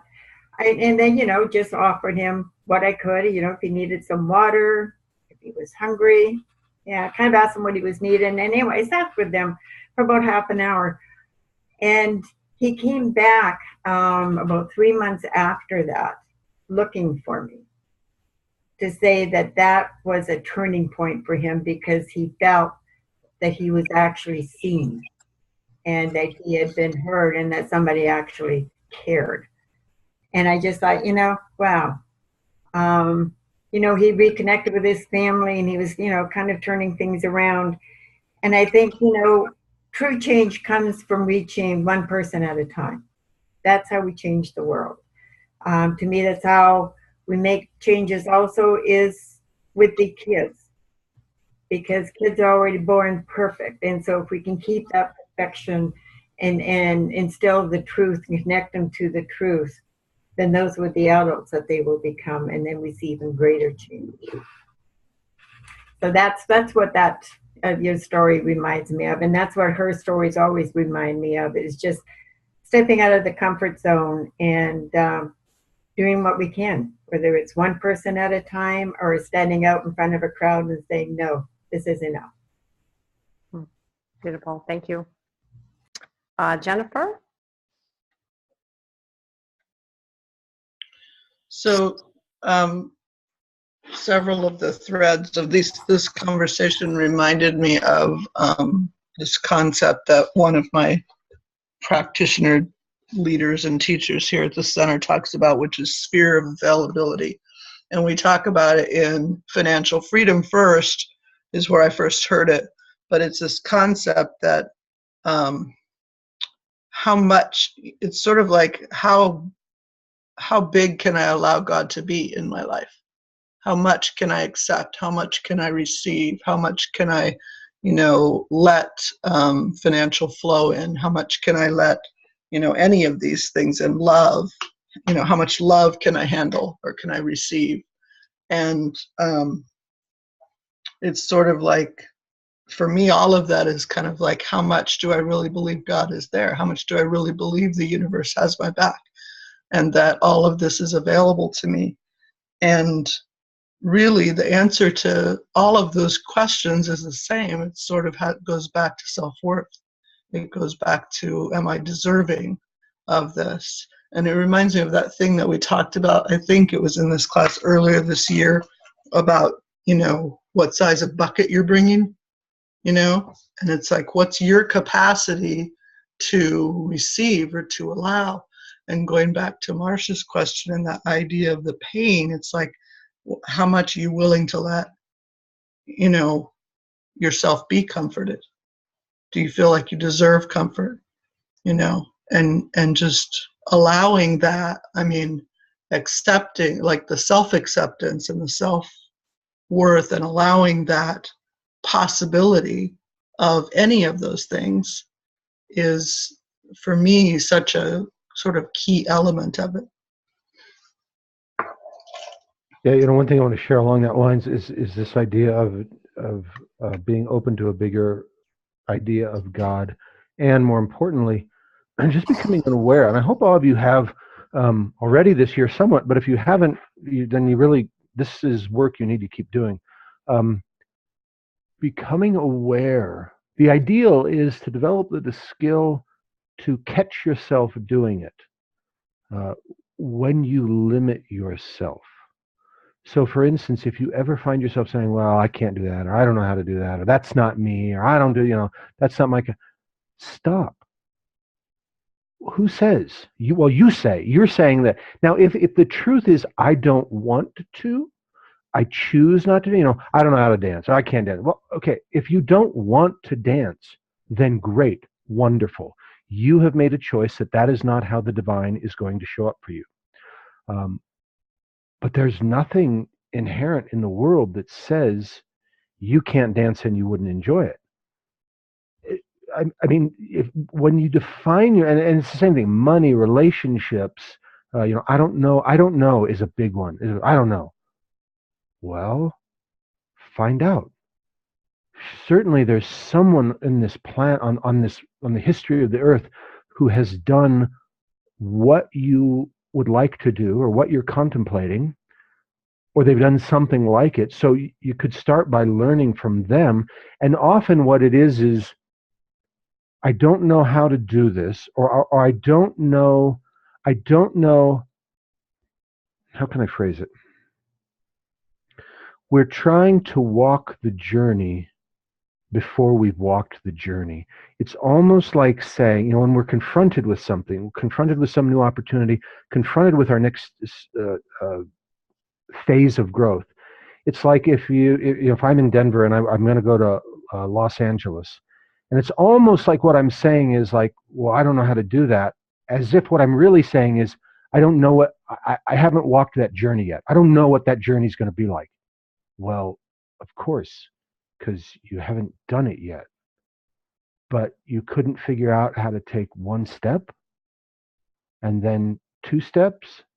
And see, you don't have to do it all at once. When people often say, I don't know, they're like, or it's maybe a better analogy is like, is writing your term paper. And it's like, you're trying to write it all at once. Like, well, I don't know how to do that. I don't know what I'm going to say. Well, start writing and see what happens. See where that takes. Let it unfold. Don't try to just bring it all the way into completion. So I would encourage you all, whenever you find that you are limiting yourself in some way through your behavior, your feelings, your thoughts, your actions, just begin by becoming aware that you're doing that, and then dig down a little deeper. Is this something I really want to do? And I'm just saying I can't, or I don't know how to because I really don't want to. Or maybe I would like to. Maybe there is that part of me that would like to have more money and be more. But you know what? I really don't want to put in the effort that I perceive that would take. I mean, that's the truth of it. I really don't. Or you know what? I really kind of like the fact that I can be a martyr every now and then, and I can just bitch and complain about how hard life is. And I kind of like that. I mean, I get a bunch of sympathy, and people take me out to lunch and say, "Oh, dude, it's so hard." But notice when you are limiting yourself, and make a choice if that's what you really want to do, because there is so much. I'm just making an assumption here. There is so much more you each are capable of than probably what you allow yourself. And if you don't want to step into that, that's fine. But don't kid yourself that you couldn't. And this is what we teach here, right? Where does it start? We build a mental equivalent. We build it first in mind. And when someone says, I don't know, or I don't do that, or that's not me, or I'm too old, or I'm too young, or they're saying, you know what, I don't even want to build the mental equivalent. I don't want to give it a shot. So just, get down to whether that's really the truth or not. Deborah.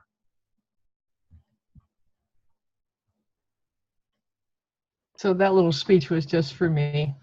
I'm a little nervous singer, and I sang for you guys with the meditation song, and Linda suggested I take that to retreat. And so I contacted them, and they can't work it in. Okay, but they go, oh, well, you could join the music team. And I'm going, oh, God. I can't stand in front of people and sing.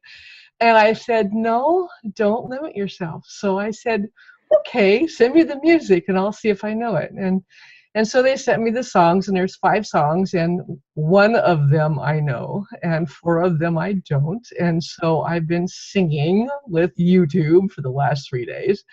And last night I had an absolute moment of complete terror. Like, oh my God, I can't do this. And then I said, no, you can get up there, and you can smile, and you can have fun. And everybody will know that it's okay. And just give me a mic that's not very loud. It'll be great. So I know you're all with me. All right. And I'll be having a good time. Well, wait a minute, Deborah. Yes, ma'am. You are still willing to do your meditation song. I'm doing the Saturday morning workshop, and we can work it in. Oh, well, I'll do it. Sure. I love it. I think it's a beautiful. And I think the rest of your classmates were hoping that they would get to Thank you. do that with you. Well, great. Thank you. Thank you. So practice up. Oh, I've sang that thing 1,000 times, and I have been practicing, and I'm practicing 6 songs now. So now, is that I'm just picking on you a little bit. Is that a whatever, for lack of a better word, an intention to sing more? To be able to stand in front of a group and do anything, I have intense stage fright, so I have to deal with that. So have you taken vocal lessons? No, Well, no. Hello. Don't you think that would help? There's a thought, isn't it? Take some vocal lessons. I mean, start doing, and then you'd go from there. You say, is there a group that I could start singing with on a regular basis? Is there a group that just wants to get together? They're just like me, and we're just going to sing for each other. And so there's a myriad of things that you could do to step along that path without, oh my God, I've got to go to a 1,000-person conference and do a solo opening. Okay, there's not 1,000 people there, sure. I mean, it's not all or nothing. It's, so, and I think that, I guess that was my point. Often when we're like, I can't do that, it's like, we've gone to all. We've gone to some, well, maybe that's a 5-year goal, but what could you do today? And singing to YouTube videos, and then this opportunity, that's perfect. It's perfect. Well, I'm looking forward to it, yes. Excellent. And just remember, if I forget, remind me, or the rest of you remind me, okay, to make sure we hear Deborah's meditation song that Saturday morning, if I happen to forget. Yeah, and as you get closer, this is just a word to the wise. As you get closer, you might have a little voice in your head that goes, oh God, why do I have to do this? Why do I? Just remember that you don't have to do this. You get to do this. Yeah, this is a wonderful opportunity to share. Yes. I don't know who's next, but Sharon? Okay, my computer decided it had to do something, so I'm on my iPad. And Deborah, I'm also singing with that group, so you're not alone. And that was my entire subject of my practitioner session last night, and part of why I chose the choir director I used to sing with. Because I also, as part of my presentation, I'm going to be singing a song that came to me in meditation that none of you have heard yet. So at least you've previewed your song. We've all heard it. We all love it. So yeah, and I also have been singing to YouTube videos too. And just for me, what I noticed is I was talking to the practitioner last night, and she was really focusing on that stage fright, on that, and I'll share some of her techniques with you when we're together. But what lit up for me is when I entered into this practitioner training at the beginning, one of the things that, I'm terrified to pray in front of you because I'm afraid I'm going to do it wrong. So I've gotten over a lot of that, but I noticed that is a lot of where I'm nervous about singing. It's that same just allowing spirit to flow through me. And praying and singing, and as she said, it's just air. And I saw so clearly how singing is like prayer. It's just air, and and it goes and it's out into the air just as soon as it's spoken. It's already done, and so it's going to be fun. And so you're not alone. I'm there with you. Let's go. Very cool. Very cool. Jennifer. Bless your heart, Sharon.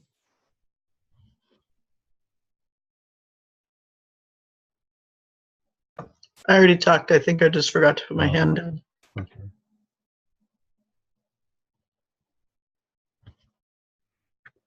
Anything else? Other people?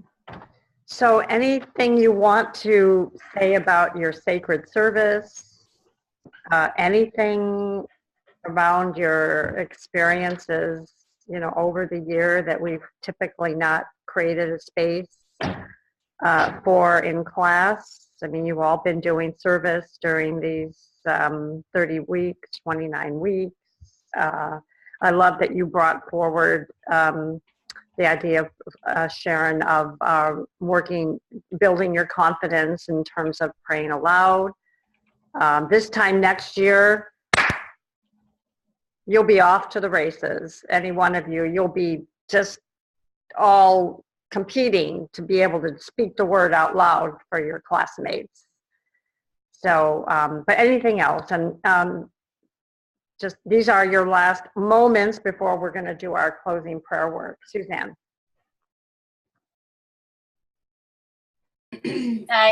As part of my term paper presentation, I would like to do a circle dance. However, is that going to be disturbing to the other groups? Well, we'll make it work. We may need to step outside, into the garden or something, but we'll make it work. Thank you. I love that idea. All right. So if that's it, what I would like us all to do is I'm going to just ask us to go around the circle, and I just want you to make a statement of sort of completion for yourself, or it can be a statement of intention, a statement of gratitude, a statement of just something that you want to claim for yourself, accept for yourself, know for yourself, just right where you are now at this point in your practitioner training in your life. And we'll do that as a treatment, and what you're accepting and claiming for yourself is all going to be part of the realization step. All of those together will constitute the realization step. And so Marcia is going to do our, and I'm going to tell you what order we're going to go in. Marcia's going to start us off with recognition. And who would like to do the unification step?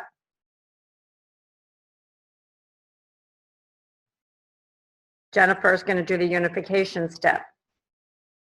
And then after Jennifer, we're going to start with, I'm just going to look around the room. After Jennifer does the unification step, then we're going to start with Leanne, and each of you are going to make your declaration. I accept for myself, whatever that is.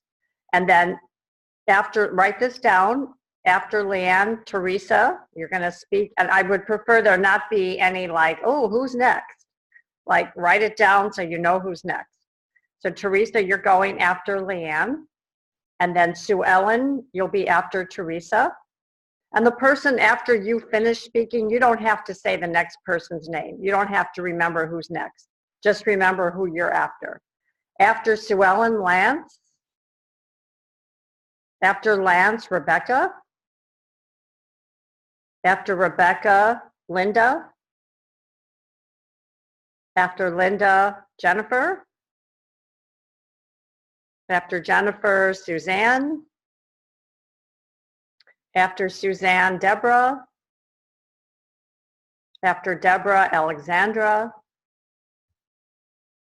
After Alexandra, Kathy. Kathy, are you okay with participating in this? Okay. After Kathy, Sharon.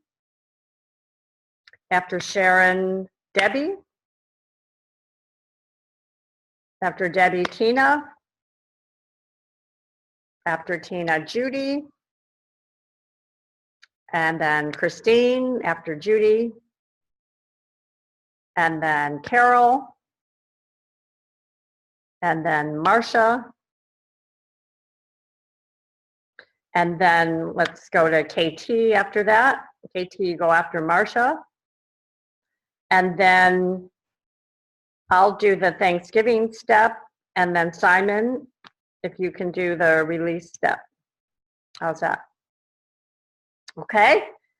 So make sure you unmute, well before it's your turn to do that. And we'll do our final group treatment together. Okay, so Marcia, you can unmute, and Jennifer, you're doing the unification. Why don't you both unmute? And then maybe Leanne, you, because you'll be the first one.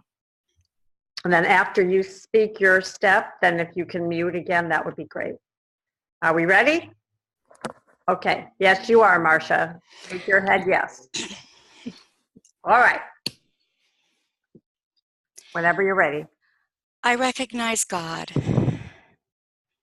as always accessible and available. And in that presence, creative mind continuously and ceaselessly brings perfect ideas into form. Perfect ideas of people, of places, of events, of experiences, of encounters. And in the center of everything and anything, God is. And wherever I am, God is entirely present, entirely available, entirely accessible, not diffused and not dispersed. All of God. And if all of God is present, then it is present with each of us. And so I pass to Jennifer for an expression of this unity.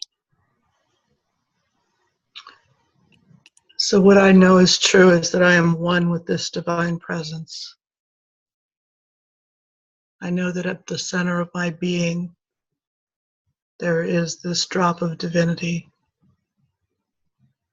that's both at my core and everywhere present.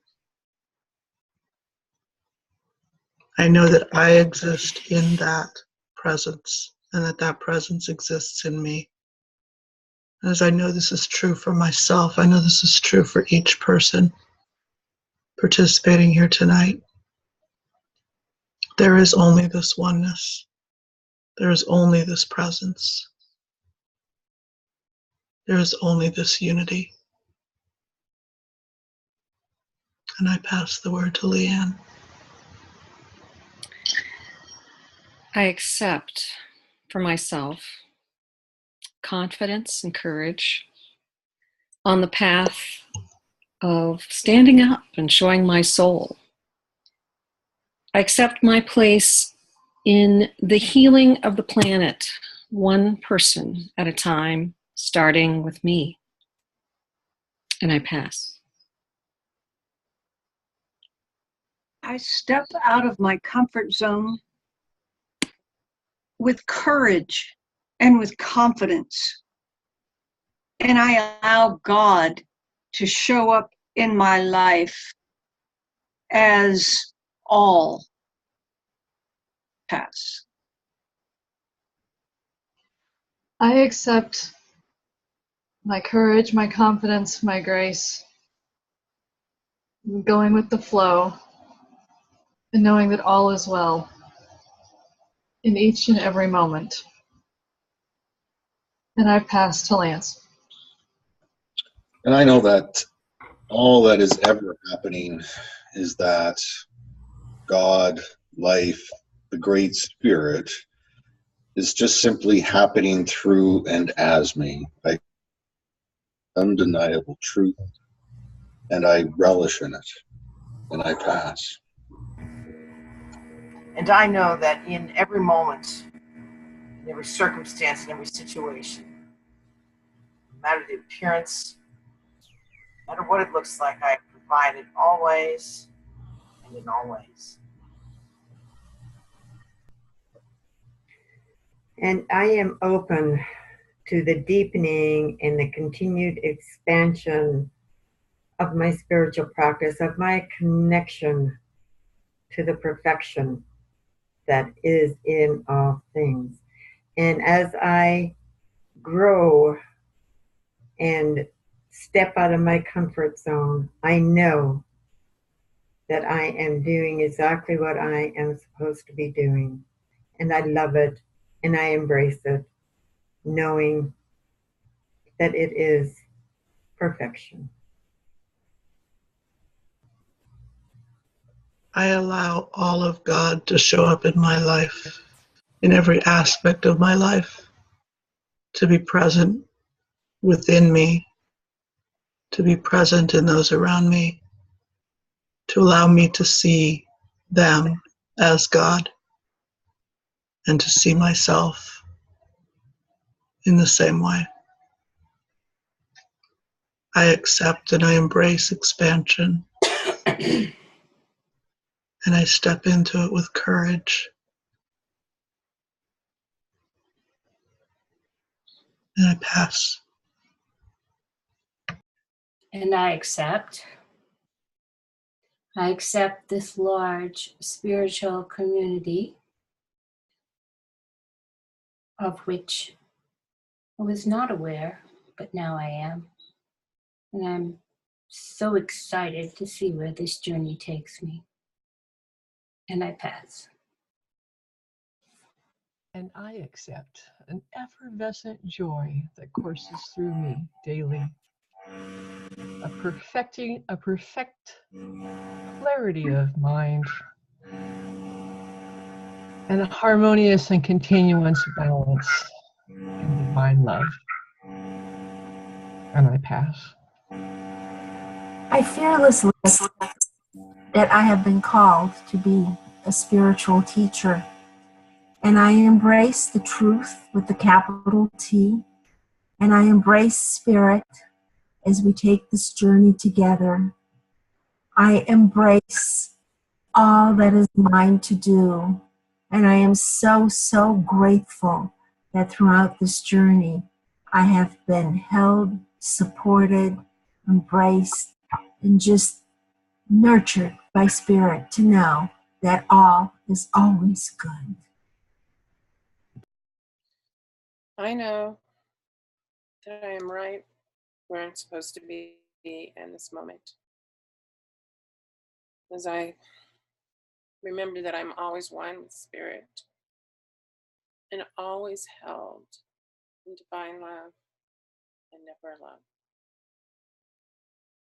And I pass. I know as I complete this portion of my training, I know that my self-discovery is not complete. I know that my life's path is unfolding perfectly before me, and I remain open and willing to engage in the ongoing process, knowing that what shows up in my life is perfect, on time, and in time for my perfect spiritual growth. And I am so grateful. I pass. And I accept only love, only peace, only joy, only abundance. I accept heaven here on earth, now and forever, and I pass. And I accept gratitude, deep indwelling gratitude. Gratitude for this class, for all the people involved, for the learning, for the times of support, for the times of sharing. And I feel a deep, deep thanksgiving for all that we have shared and for being able to have this course online, as it would not even be possible for me to take it if it was not online. And so I know that everything is perfect and everything is right there at all times, whenever I need it. And I just rejoice in that gratitude. And I accept the peace and tranquility that it brings. And so I pass on the torch.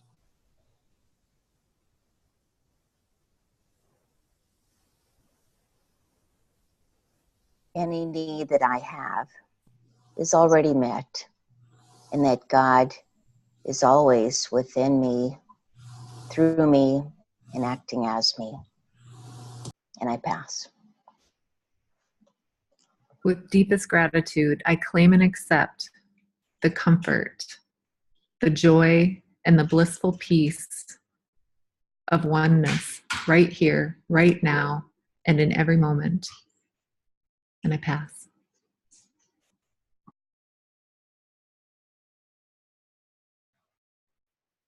Go ahead, Marcia. I stand in courage for all the goodness that is ours, that is mine in this moment. And I accept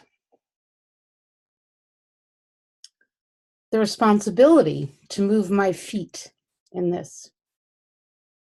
And I literally accept it as I prepare to walk 110 miles in pilgrimage. This journey of spirit through this last year culminated in a journey of my physical body across a plain.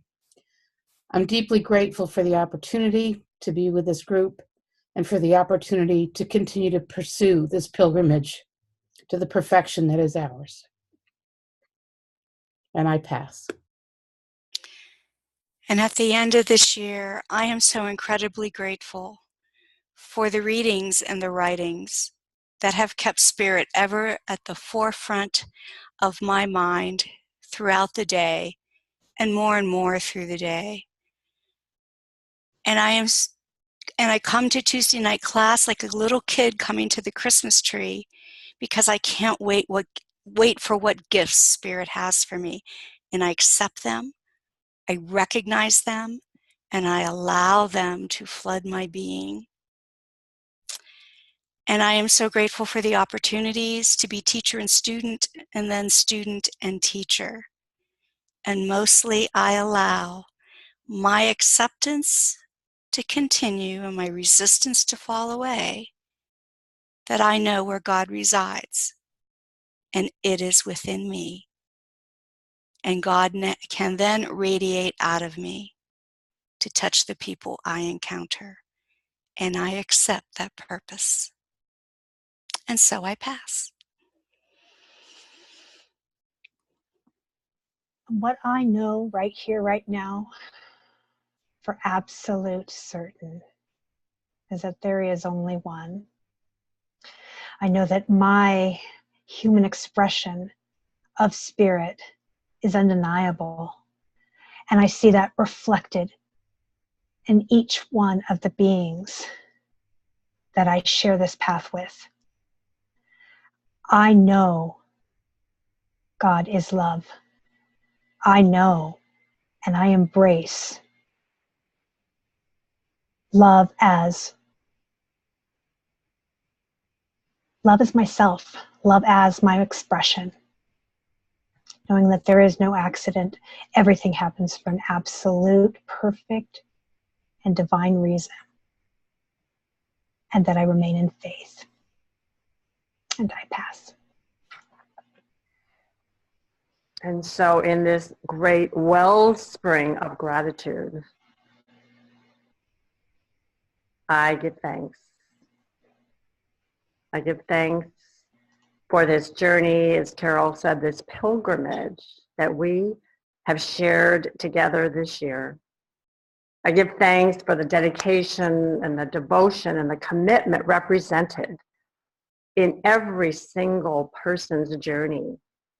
The generosity of heart, the support, the love, everything that has enriched and touched each of our lives because we've been together on this sacred journey and because we have been deeply engaged in this sacred work together.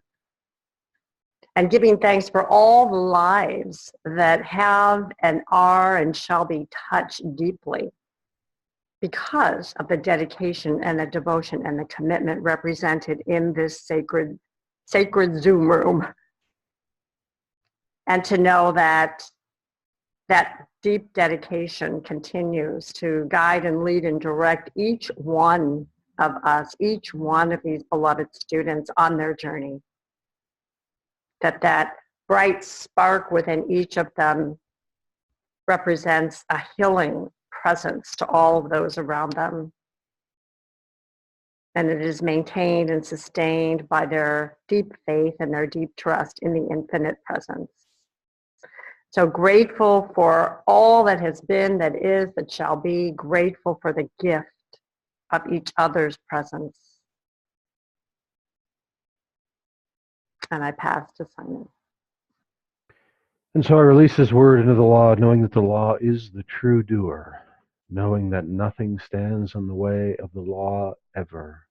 And I know this word does indeed go out and it benefits the ones for whom it is spoken.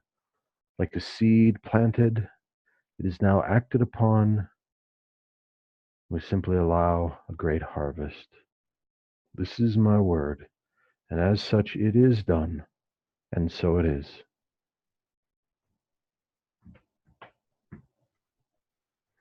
And I just want to speak a word for Sarah, who couldn't be here tonight, and for Deanna, who had to leave, just blessing them and wrapping our spiritual love around them. Now you can all unmute.